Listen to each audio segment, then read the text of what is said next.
You see this garden here? To you, it may seem like it's an ordinary garden with just beautiful flowers. To some, it may not even be that impressive, which is fine. But before I tell you what this garden really is, I'll tell you its story. This garden was designed by my beautiful mother and sister. It's been 3 years since they've been creating this garden and still much more to do. You might be thinking that 3 years is a lot of time for so little to be done on that land. But you see, this garden wasn't always a garden, but before it was bush, a lot of bush. It was filled with creatures and snakes that was harmful to our home when we first moved in.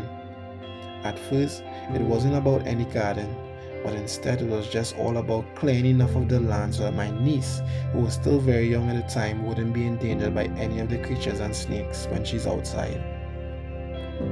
What started off as just clearing bush actually turned out to be God's way of opening our eyes to see something more beautiful that could be if we put in the work.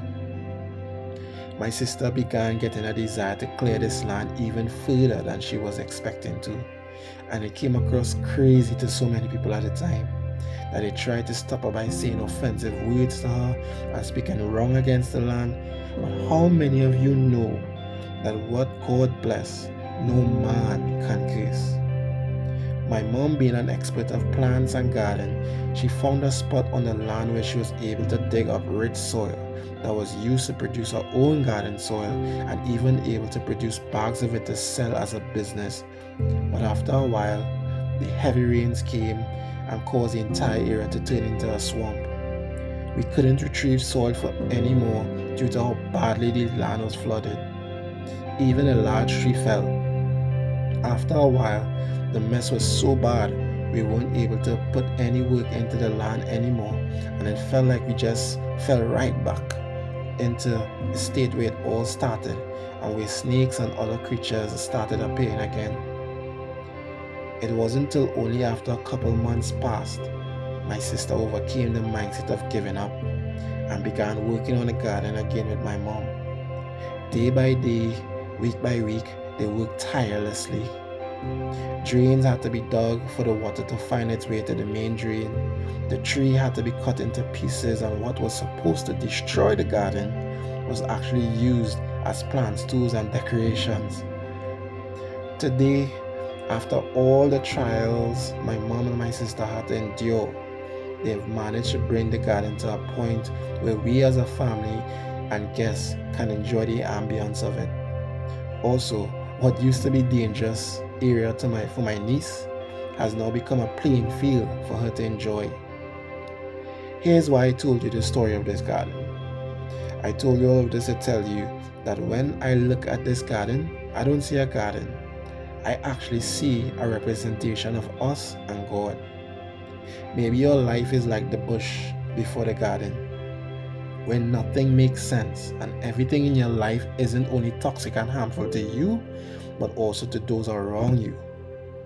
I hear God saying, I want to turn your bush into a garden. But guess what? In the middle of the process, even when you feel like you're seeing progress, expect the heavy rains and the winds, and expect the people around you to say that you're crazy and speaking death over your growth, because right after that, you may not want to do anything for a while.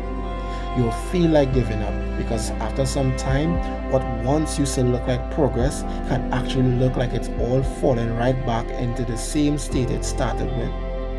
And if you begin to believe that your dream of having a garden is dead, if you begin to believe that your dream of accomplishing your life goals is dead, if you only begin to believe it's all for nothing, then my friends, that's when the poisonous and harmful creatures will become crawling back in.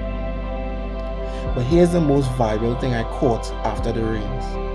I learned how important rest is. Don't mistake a choice to rest with a choice to give up.